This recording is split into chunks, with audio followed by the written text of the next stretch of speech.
लता बिटिया, आई बाबा। एक पिता तब तक आराम से नहीं बैठ सकता। लता कमरे में सो रही थी। तुम अंदर कैसे आए? अंदर तुम किससे बातें कर रही थी? अब कहीं बाबा ने शंभू से बात करते तो देख नहीं लिया? मैंने अपने कानों से सुना है। स्वाहा। कमरे में नाग नागिन का जोड़। क्या अनाथ होना अभिशाप है या बिन माँ के बच्चे बच्चे नहीं होते? ये कहानी मंगलपुर के झब्बर काका की है, जिनकी 2 बेटियां थी। उनकी बड़ी बेटी, जिसका नाम लता था, वो बहुत खूबसूरत और सर्वगुण संपन्न थी। अरे ओ लता बिटिया, जरा मेरी दवाई और एक गिलास पानी लेकर आ। आई बाबा। फिर लता पानी और दवा लेकर अपने बाबा के पास आई। लीजिए बाबा, दवा खा लीजिए और फिर आराम करिए। अरे बेटी, एक पिता तब तक आराम से नहीं बैठ सकता जब तक अपने बेटियों का हाथ पीला न कर दे। हर एक पिता की ये सबसे बड़ी जिम्मेदारी होती है। बाबा, आप इतना परेशान मत होइए। लता इतना कहकर वहाँ से चली गई और अपना सिलाई का काम करने लगी। लता को सिलाई, कढ़ाई, बुनाई सभी काम आते थे। कुछ समय बाद वैष्णवी स्कूल से आ जाती है। आ गई मेरी प्यारी गुड़िया वैशु। हाँ, लता वैष्णवी को प्यार से वैशु बुलाती थी। हाँ दीदी, मैं स्कूल से आ गई। दोनों बहनों ने बचपन में ही अपनी माँ को खो दिया था। लता के पिता की तबीयत ठीक नहीं रहती थी। लता की सिलाई इतनी अच्छी है कि गांव की सभी औरतें उसी से अपना कपड़ा सिलवाती है। तभी वहाँ जमुना काकी आ जाती है। लता बिटिया, अरे ओ लता बिटिया। हाँ काकी, आई। बताइए ना काकी, क्या हुआ? फिर जमुना काकी ने लता से कहा, अरे बेटी, तेरी सिलाई को देखकर राजकुमारी ने तुम्हें अपनी हवेली पर बुलाया है। उनका माप लेना है और उनके कपड़ों की सिलाई करनी है। काकी, आप तो जानती ही हैं, बाबा की तबीयत भी कुछ दिनों से बहुत खराब रहती है, जिससे मुझे खेत का भी काम करना पड़ता है। मैं अभी खेत में जा रही हूँ जुताई करने। आप उनसे कहिएगा, मैं जैसे ही समय पाऊंगी तुरंत आ जाऊंगी। जैसी तुम्हारी इच्छा बेटी, अब मैं क्या कहूँ। फिर जमुना काकी अपने घर चली जाती है। लता बैलों को लेकर खेत की जुताई करने चल देती है। खेत की जुताई करते करते वो थक जाती है और एक पेड़ की छांव में बैठ जाती है और अपनी माँ को याद करने लगती है। माँ, तेरी बहुत याद आती है। क्यों चली गई हमें छोड़कर माँ? आ जाना, तेरे हाथों की रोटी खाने का बहुत मन करता है माँ, आ जा। लता अपनी माँ को याद करके बहुत रोती है। कुछ समय बीत जाने के बाद लता घर चली जाती है।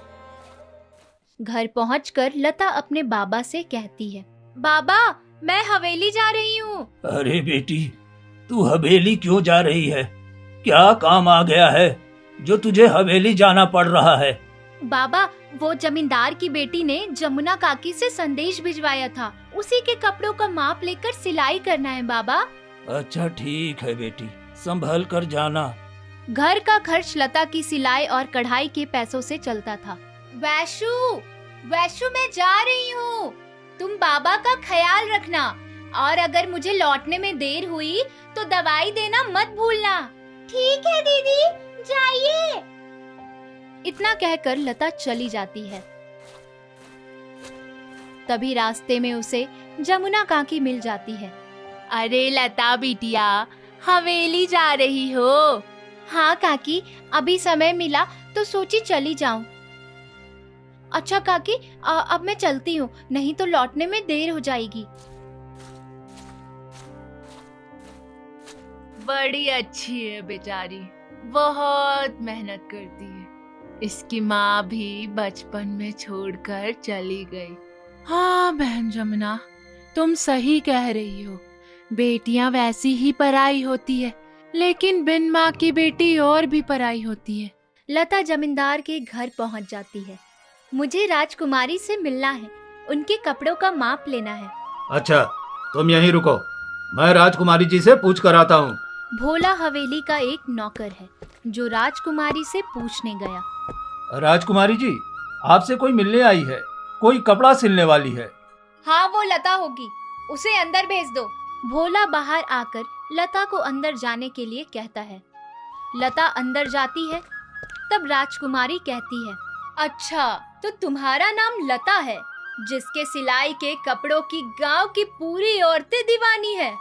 जी राजकुमारी जी, मैं ही लता हूँ। आप बताइए, आपके कपड़ों की कैसी सिलाई करनी है? फिर राजकुमारी ने लता को बताया। लता माप लेकर घर चली गई। वैशु मेरी गुड़िया, क्या तुमने बाबा को दवा दिया था?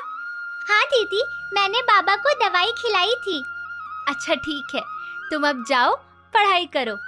दीदी, मास्टर साहब फीस मांग रहे थे और कह रहे थे कि अगर फीस समय पर जमा नहीं किया तो कल से पढ़ने मत आना।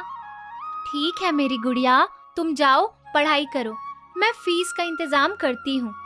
इतना कहकर लता बाबा के पास चली जाती है। बाबा, आपकी तबीयत कैसी है? बेटी, मेरी तबीयत ठीक है। जरा ये बता, समय क्या हुआ है?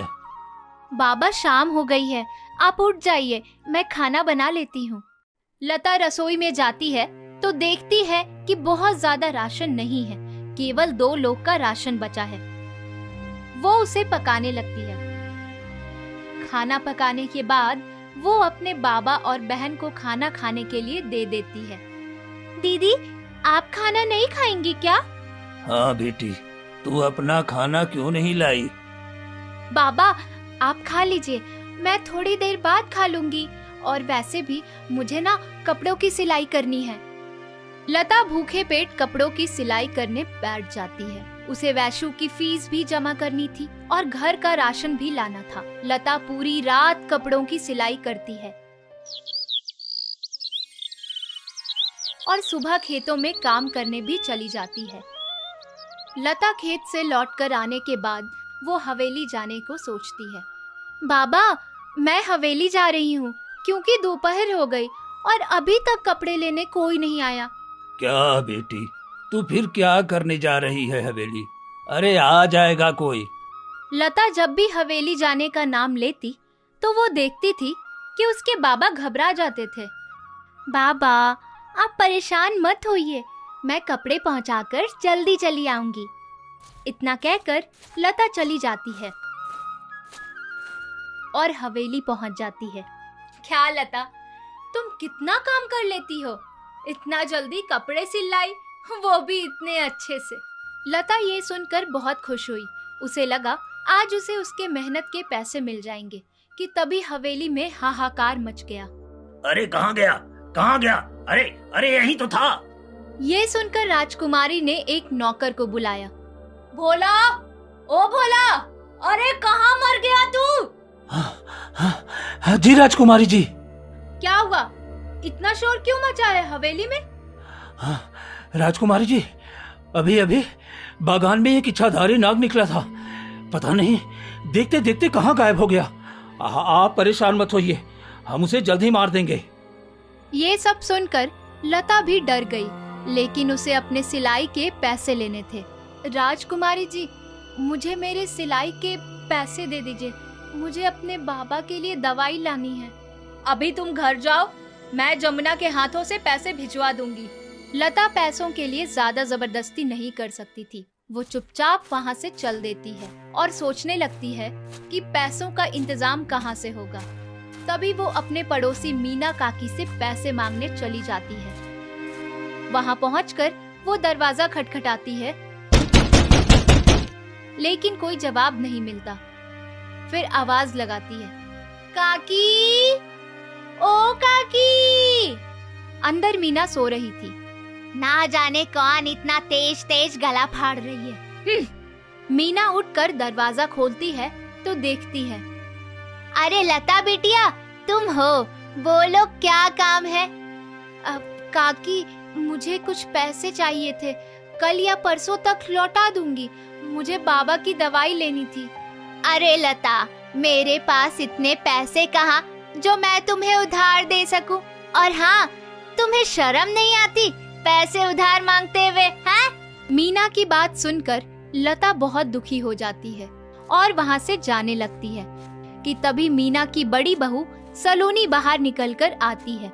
रुको बहन लता, ये लो कुछ पैसे, तुम अपने बाबा की दवाई ले लेना। भाभी, मैं आपका कैसे धन्यवाद करूं? मुझे कुछ समझ में नहीं आ रहा है, लेकिन मैं आपके पैसे कल या परसों तक लौटा दूंगी। अरे कोई बात नहीं लता, तुम जाओ। फिर लता वहाँ से चली जाती है। अम्मा, क्या हो जाएगा अगर आप कुछ पैसे लता को उधार दे देती? बेचारी कितनी अच्छी है, कपड़ों की सिलाई करके दे जाती है तुरंत, पैसे भी नहीं मांगती। अरे बड़ी आई धन्ना सेठ की बेटी, तू दे दे पैसे, तेरे पास है तो मैं क्यों दूं? तेरे बाप ने मुझे कमा के दिया है क्या? मीना जुबान की बहुत कड़वी औरत थी और घमंड में भी रहती थी। लता बाजार पहुंचकर अपने बाबा की दवाई और राशन लेकर घर चली आई। लो बाबा अपनी दवाई। बाबा, आज हवेली में एक बहुत बड़ा सांप निकला था और लोग कह रहे थे कि कोई इच्छाधारी नाग था, पर ना तो वो किसी के हाथ में आया और ना ही वो मारा गया। फिर वो इच्छाधारी नाग वहाँ से गायब हो गया। उसके बाद क्या हुआ मुझे नहीं पता और मैं वहाँ से चली आई। लता की बात सुनकर छब्बर घबरा गया और उसके चेहरे पर चिंता छा गई। जिसका डर था वही हुआ। एक ना एक दिन उसे लौटना ही था। आखिर कब तक वो शांत बैठ सकता था बिना अपना बदला लिए? ये आप क्या कह रहे हैं बाबा? हाँ बेटी, अगर उन्होंने उसे मार भी दिया तो वो तब भी लौट कर आएगा, क्योंकि वो एक इच्छाधारी नाग है। इच्छाधारी नाग कभी नहीं मरते बेटी, वर्षों बाद उनका फिर से जन्म होता है। ये आप क्या कह रहे हैं बाबा? नाग नागिन की कहानियाँ तो किस्सों में होते हैं, जिन्हें आप बचपन में हमें सुनाया करते थे, कभी कभी माँ भी सुनाती थी। फिर उसी रात को मौसम एकाएक बहुत ज्यादा खराब हो गया। तेज आंधी के साथ बरसात भी शुरू हो गई। तभी किसी ने दरवाजा खटखटाया।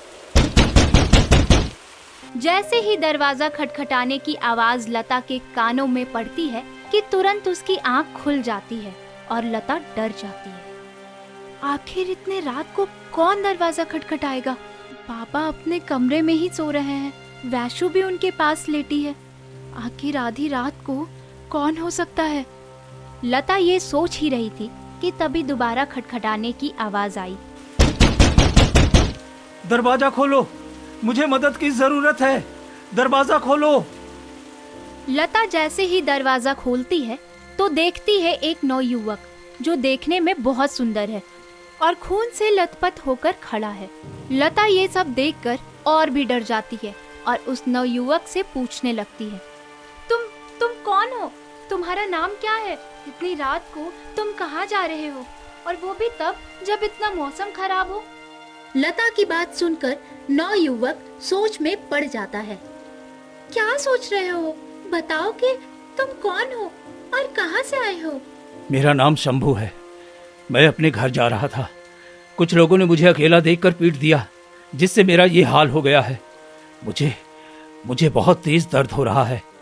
क्या तुम मुझे अपने घर में एक रात गुजारने के लिए जगह दे सकती हो? लता को उसके हाल पर तरस आ जाता है और वो उसे अंदर बुला लेती है। आओ, अंदर चले आओ। शंभू अंदर आया और पास में रखी चारपाई पर बैठ गया। फिर लता सोचने लगी, क्या बाबा को इतनी रात में नींद से उठाना ठीक रहेगा? उनकी तबीयत भी ठीक नहीं है, बड़ी मुश्किल से उन्हें नींद आई है। लता सोच ही रही थी कि तभी शंभू ने कहा, क्या मुझे कोई कपड़ा मिलेगा जिसे मैं अपने घाव पर बांध सकूं? हाँ रुको, मैं लेकर आती हूँ। लता कपड़ा लेकर आई और उसे कपड़ा देने लगी। तभी लता ने देखा उसके माथे पर तो त्रिशूल के निशान है। लता त्रिशूल के निशान को देखकर घबरा गई। ये त्रिशूल के निशान? ये त्रिशूल के निशान आपके माथे पर कैसे है? शंभू ने जवाब देते हुए कहा, ये निशान मेरे माथे पर बचपन से है। ये मुझे मेरे माता पिता के द्वारा मिला था। फिर शंभू अपने हाथों पर कपड़ा बांधने लगा। बहुत दर्द हो रहा है। लाओ, मैं मदद कर देती हूँ। इतना कहकर लता उसके घाव पर कपड़ा बांधने लगती है। लता को कपड़ा बांधने में असहज महसूस हो रहा था, क्योंकि लता अभी तक किसी मर्द के इतना करीब नहीं गई थी। शंभू चुपचाप बैठा हुआ था, मानो ऐसा लग रहा था कि वो सब कुछ हार चुका हो। मुझे बहुत तेज भूख लगी है, क्या कुछ खाने को मिल सकता है? अगर मिल जाए तो आपकी बहुत मेहरबानी होगी। हाँ रुको, मैं तुम्हारे लिए खाना लाती हूँ। इतना कहकर लता रसोई घर में जाती है और रात का बचा हुआ थोड़ा खाना शंभू के लिए ले आती है। लो, खाना खा लो। शंभू खाना खाने लगता है। लता उसके पास खड़ी होकर उसे ध्यान से देखने लगती है। इतना खूबसूरत नौजवान युवक भला किसके घर जा रहा होगा? ये कोई आम इंसान नहीं लग रहा है, ऐसा लग रहा है जैसे कोई राजकुमार हो। शंभू खाना खाने के बाद लता से कहता है, मेरी वजह से आपको बहुत तकलीफ हुई, इसके लिए मैं क्षमा मांगता हूँ।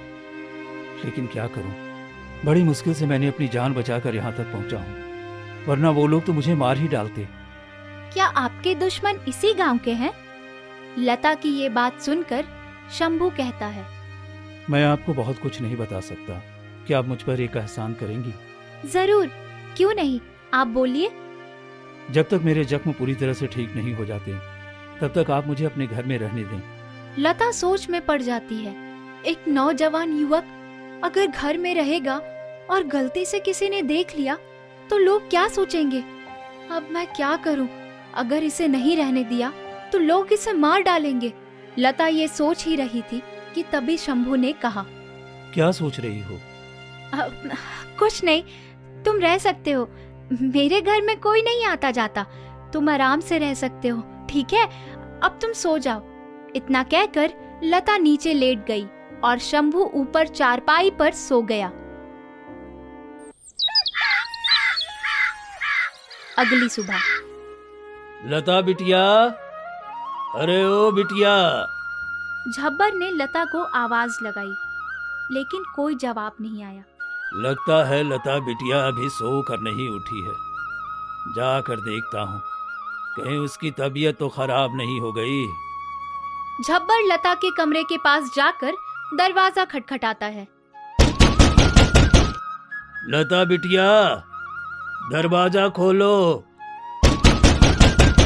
जैसे ही आवाज लता के कानों में पहुंचती है, उसकी आंखें खुल जाती है और लता देखती है शंभू सो रहा है। अगर बाबूजी ने देख लिया तो क्या सोचेंगे मेरे बारे में? लता ने जल्दी से दरवाजा खोला। बाबा, वो मेरी आंखें लग गई थी, इसलिए उठने में देर हो गई। अब क्या हुआ बाबा? अरे कुछ नहीं बिटिया, मैंने सोचा आज तुम अभी तक सोकर क्यों नहीं उठी। झब्बर और लता बाहर आए। झब्बर ने देखा। बिटिया, ये निशान कैसा? मुझे नहीं पता बाबा। बिटिया, बिटिया, ऐसा निशान पहले खेत खलिहानों में दिखते थे, जहाँ से सांप गुजरते थे। पता नहीं ये निशान यहाँ कैसे। इतना कहकर झब्बर वहां से चला गया। लता फिर अपने कमरे में जाती है तो देखती है कि शंभू वहां नहीं है। वो चौंक जाती है। पता नहीं अब ये कहाँ चला गया। उसने तो कहा था कि वो यहीं रुकेगा जब तक उसके घाव ठीक नहीं हो जाते। फिर लता खाना पकाने चली जाती है और वही बात सोच रही थी। तभी वैशु वहां आ जाती है। दीदी दीदी, स्कूल की फीस कब जमा होगी? मास्टर साहब कल भी फीस मांग रहे थे। आज जमा कर दूंगी मेरी गुड़िया, तुम स्कूल जाओ। लता फिर सोचने लगती है, वैशु की फीस जमा करनी है, भाभी के पैसे भी देने हैं, मैं क्या क्या करूं? खेत में फसल भी अच्छी नहीं है और राजकुमारी ने पैसे भी नहीं भिजवाया। लता सोच ही रही थी कि तभी लता, लता बिटिया, बाहर आ। लता जैसे ही जमुना काकी की आवाज सुनती है, वो तुरंत बाहर आती है, एक आस लिए कि राजकुमारी जी ने पैसा भिजवाया होगा। हाँ काकी। ले बेटी, ये कुछ कपड़े सिल डाल, मेरी बेटी की शादी है, तेरी भी शादी की उम्र हो गई है, तू भी जल्दी से शादी कर ले। लता जमुना काकी की बातों का कोई जवाब नहीं देती। वो सोच रही थी कि काकी एक बार बस कह दे, बिटिया राजकुमारी जी ने सिलाई के पैसे दिए, अरे तू सुन रही है ना मैं क्या कह रही हूँ? अब हाँ काकी। और ये ले अपने सिलाई के पैसे राजकुमारी जी ने भिजवाया है। लता जैसे ही ये सुनती है वो खुश हो जाती है। लाइए काकी। और हाँ काकी, मुझे शादी की कोई जल्दी नहीं है। मैं अपने बाबा और बहन की जिम्मेदारी उठा लूं, मेरे लिए यही बहुत है। बेटी तू कितनी समझदार है। अच्छा मैं जाती हूँ, तू कपड़े सिलकर भिजवा देना। इतना कहकर जमुना वहां से चली जाती है। रात के समय लता कमरे में सो रही थी। कैसी हो तुम? लता जैसे ही ये आवाज सुनती है तुरंत उसकी आंखें खुल जाती है। लता उठकर बैठ जाती है। तुम अंदर कैसे आए? मैं दरवाजे से अंदर आया हूँ। तुम्हारे घर का दरवाजा खुला रह गया था। पर तुमने तो कहा था कि तुम कुछ दिन यहीं रहोगे। सुबह जब मैं सोकर उठी तो तुम यहीं थे और जब वापस आई तो तुम गायब हो गए और तुमने जाने से पहले मुझे कुछ बताया भी नहीं। क्या तू मेरा इंतजार कर रही थी? शंभू की ये बात सुनकर लता असहज सी हो गई। शंभू समझ गया कि लता असहज महसूस कर रही है। मैं तुम्हारी भलाई के लिए यहाँ से चला गया था, नहीं तो कोई मुझे यहाँ देख लेता तो तुम्हारे लिए दिक्कत हो जाती। खैर ये सब छोड़ो, क्या मुझे थोड़ा दूध मिल सकता है पीने के लिए? मेरा दूध पीने का बहुत मन कर रहा है। इतना सुनकर लता रसोई घर में चली गई और वहां से शंभू के लिए दूध लेकर आती है। शंभू दूध पीकर बहुत खुश होता है। दूध पीने के बाद तुम बहुत अच्छी लड़की हो। मैं तुम्हारा धन्यवाद कैसे करूं, मुझे समझ में नहीं आ रहा है। लता के मन में बहुत सारे सवाल जवाब चल रहे थे और वो शंभू से पूछने लगती है। लता बिटिया, इधर आओ। लता शंभू से बात करने में इतना व्यस्त हो गई थी कि उसे अपने बाबा की आवाज भी नहीं सुनाई दे रही थी। अचानक झब्बर की आवाज उसके कानों में पड़ी। हाँ बाबा, आई। बेटी, अंदर तुम किससे बातें कर रही थी? तुम्हारी आवाज तो सुनाई दे रही थी, लेकिन दूसरा कौन था उसकी आवाज नहीं सुनाई दे रही थी। लता जैसे ही ये सुनती है वो डर जाती है। अब कहीं बाबा ने शंभू से बात करते तो देख नहीं लिया। तभी वो अंदर देखती है तो उसे कुछ नहीं दिखाई देता है। शंभू वहां से जा चुका था। नहीं बाबा, किसी से तो नहीं। आपको जरूर कोई भ्रम हुआ होगा। नहीं बेटी, मैंने अपने कानों से सुना है, तुम किसी से बात कर रही थी। नहीं बाबा, कोई नहीं था। आपको भ्रम हुआ होगा। भला इतनी रात को मैं किससे बात करूंगी? ठीक है बिटिया, जाओ सो जाओ, रात बहुत ज्यादा बीत गई है। लता सो जाती है। फिर अगली सुबह लता खाना बना रही थी कि तभी उसके बाबा की तेज आवाज आई। लता बिटिया, बाहर आओ, ये देखो। लता बाहर आई तो देखती है। बाबा, ये वही निशान है जो कल थे। हाँ बिटिया, ये वही निशान है बिटिया। तुमने कहा था, तुमने हवेली में कोई सांप के बारे में सुना था। ऐसा लग रहा है जैसे वो जिंदा है और हमारे गांव में घूम रहा है। झब्बर की आंखों में एक अजीब सा भय था। बेटी जरा संभल कर रहना, वैशु का भी ध्यान रखना। ये सुनकर लता परेशान हो गई। कुछ समय बाद झब्बर के बचपन का दोस्त बुधन वहां आ जाता है। क्या हाल चाल है झब्बर? अरे तू तो बूढ़ा हो गया रे। अरे हाँ, मैं तो बूढ़ा हो गया, लेकिन तू तो जवान हो रहा है। झब्बर, वो भी क्या दिन थे जब सब साथ में खेलते थे। अब तो मिलने का भी समय नहीं मिलता भाई। तू ठीक कह रहा है भाई, अब मेरी तबीयत भी ठीक नहीं रहती। झब्बर, मैंने सुना है कल हवेली पर कोई बड़ा सपेरा आ रहा है जो पास के गांव में रहता है। तू तो सारी सच्चाई जानता है ना हवेली की। कुछ दूर पर खड़ी लता सारी बातें सुन रही थी। लेकिन उसे कुछ समझ में नहीं आ रहा था। बुद्धन, मैंने उस समय मालिक से कहा था कि एक न एक दिन वो जरूर लौटेगा। लता ये तो समझ ही गई थी कि उसके बाबा कुछ ना कुछ तो राज छुपा रहे हैं। थोड़ी देर बाद बुधन वहां से चला जाता है, लेकिन लता हिम्मत करके भी अपने बाबा से कुछ नहीं पूछ पाई। रात के समय जब लता अपने कमरे में लेटी थी तो उसे सारी बात उसके दिमाग में घर कर गई और उसे एहसास हो रहा था कि उसके कमरे में कोई है। वो चिंता के कारण उठकर बैठ जाती है। तभी एक कोने में उसे शंभू बैठा हुआ दिखाई देता है। तभी लता पास जाकर पूछती है, आज तो मैंने दरवाजा बंद रखा था, फिर तुम अंदर कैसे आ गए? मैं दरवाजे से ही अंदर आया। तुमने तो बंद किया था, लेकिन कुंडी लगाना भूल गई थी। लता, मैं तुमसे एक बात कहना चाहता हूँ। लता घबरा गई। घबराते हुए बोली, हाँ हाँ बोलो, क्या बात है? लता, तुम बहुत सुंदर हो, बिल्कुल मेरी सुंदरी की तरह। ये सुंदरी कौन है? लता, सुंदरी वो लड़की थी जिसे मैं बहुत प्यार करता था। तुम्हारी आंखें और सूरत बिल्कुल मेरी सुंदरी जैसी है। मैं जब भी तुम्हें देखता हूं मुझे उसकी याद आ जाती है। सुंदरी कितना खुशनसीब थी ना, जिसे इतना प्यार करने वाला शंभू मिला। लेकिन मन ही मन वो दुखी हो रही थी, क्योंकि कहीं ना कहीं वो शंभू को चाहने लगी थी। फिर लता ने पूछा, सुंदरी कहाँ चली गई? काश मैं तुम्हें बता पाता कि वो कहाँ गई। मेरी सुंदरी अब इस दुनिया में नहीं है, इसलिए मैं इधर उधर भटक रहा हूं।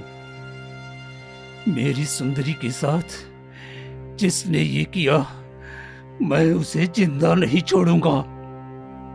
आखिर तुम्हारी सुंदरी को किसने मारा था? जाने दो, समय आने पर सब बताऊंगा। फिलहाल मैं अभी जा रहा हूं। इतना कहकर शंभू वहां से चला जाता है। अगली सुबह एक सपेरा हवेली में आता है और बिन बजाना शुरू कर देता है, लेकिन कोई भी सांप नहीं निकलता। वो सपेरा काफी समय तक बिन बजाते रहता है, लेकिन कोई भी सांप दिखाई नहीं देता। बाबा, वो सांप कई दिनों से परेशान कर रहा है। हाँ, मुझे पता है। आज रात पूजा पाठ करके कल उसे ढूंढ निकालेंगे। जैसी आपकी इच्छा बाबा। फिर कुछ समय बाद धीरे धीरे सूरज ढलने लगा। सपेरे ने अपना पूजा पाठ ओम चालू ब्लिम किया। ब्लिम चामुंडाय काली विच्चय स्वाहा। ओम ब्लिम ब्लिम चामुंडाय काली विच्चय स्वाहा। मुझे एहसास हो रहा है कि वो गांव की किसी कुंवारी कन्या के घर में है। फिर अगली सुबह बुधन झब्बर के पास जाता है। जब्बर, कल पूरी रात हवेली के अंदर पूजा पाठ कराने के बाद पता चला कि वो नाग गांव में ही है। हाँ बुद्धन, ये तो होना ही था। बिना बदला लिए वो कैसे रह सकता है?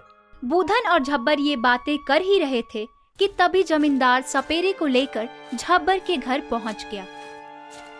जब्बर, तुमने उस इच्छाधारी नाग को अपने घर में पनाह दिया है। अरे कैसी बातें कर रहे हैं जमींदार साहब, मैं भला ऐसा क्यों करूंगा? अरे तुम भी तो पहले सपेरे थे। लता जैसे ही ये बात सुनती है वो चौंक जाती है। हाँ, मैं पहले सपेरा था, लेकिन मैंने ऐसा कुछ नहीं किया है। तुम देख सकते हो। अगर ऐसा कुछ हुआ तो सजा भुगतने के लिए तैयार रहना। फिर सपेरे ने बिन बजाना शुरू किया। एक सांप निकलकर वहां से भागने लगा। तभी जमींदार और उसके आदमियों ने उसे मारने के लिए उसका पीछा करने लगे। इधर लता जमींदार की बात सुनकर अपने बाबा से पूछती है, बाबा, वो जमींदार क्या कह रहा था? हाँ बेटी, वो सही कह रहा था, क्योंकि जमींदार के कई राज मैं जानता हूँ। बिटिया, ये बात वर्षों पुरानी है।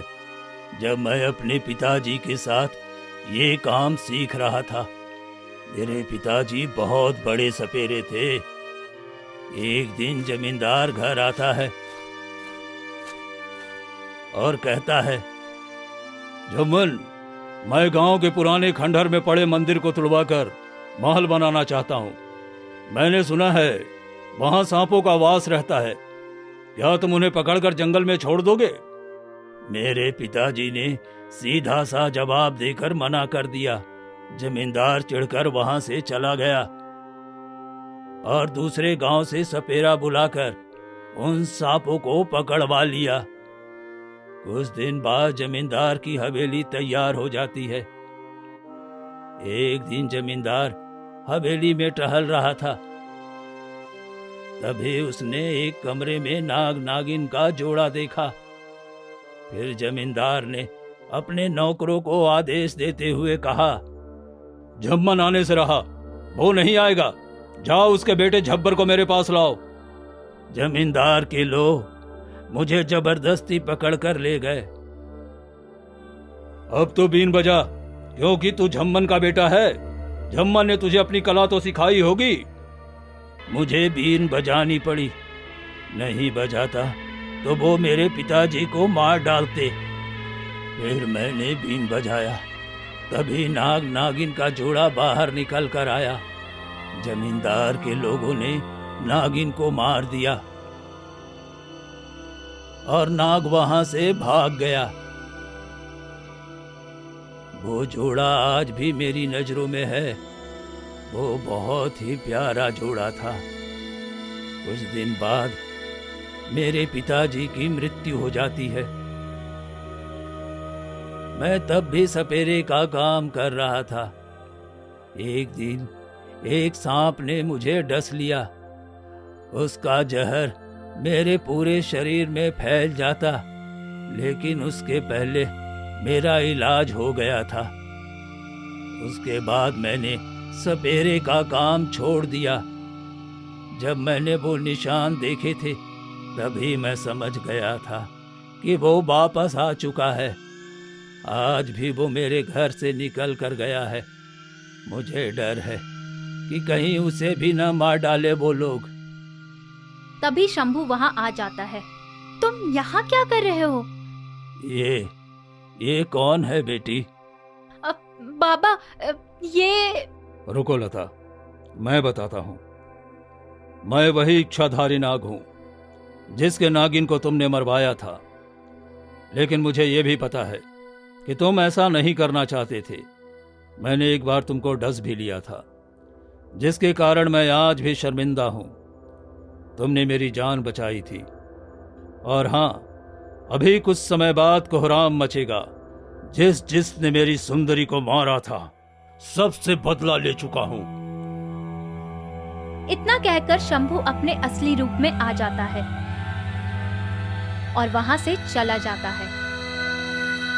लता भी बहुत दुखी होती है, क्योंकि वो मन ही मन उसे चाहने लगी थी। बिटिया, चलो ये गांव छोड़कर कहीं दूर बस जाते हैं। नहीं तो ये गांव वाले हमें जिंदा नहीं छोड़ेंगे। वे उन सब के मौत के जिम्मेदार हमें ही मानेंगे। लता अपने पिता की बात मान जाती है और वो सारा सामान बांधने लगती है कि तभी उसे एक चमक दिखाई देती है। लता देखती है, ये क्या है? वो अपने बाबा के पास जाती है। बाबा, बाबा, ये देखिए, क्या मिला मुझे? अरे, ये तो नागमणि है बिटिया। ये कहाँ से आया? तभी लता को याद आता है, वो नागमणि जिस बर्तन में मिला था, लता ने उसी बर्तन में शंभू को दूध पीने के लिए दिया था। हाँ बाबा, ये नागमणि वही इच्छाधारी नाग देकर गया है। मैंने उसे दूध पीने के लिए दिया था। लता, वैशु और झब्बर गांव छोड़कर जाने लगते हैं। तभी रास्ते में बुधन मिल जाता है। कहाँ जा रहे हो झब्बर? तुमने सुना नहीं? जमींदार नरेश, गणेश और पूतन को सांप ने काट लिया। उनकी मृत्यु हो गई।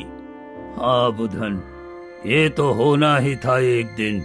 इतना कहकर वो तीनों गांव छोड़कर चले जाते हैं और नागमणि को बेचकर एक नया जीवन शुरू कर देते हैं।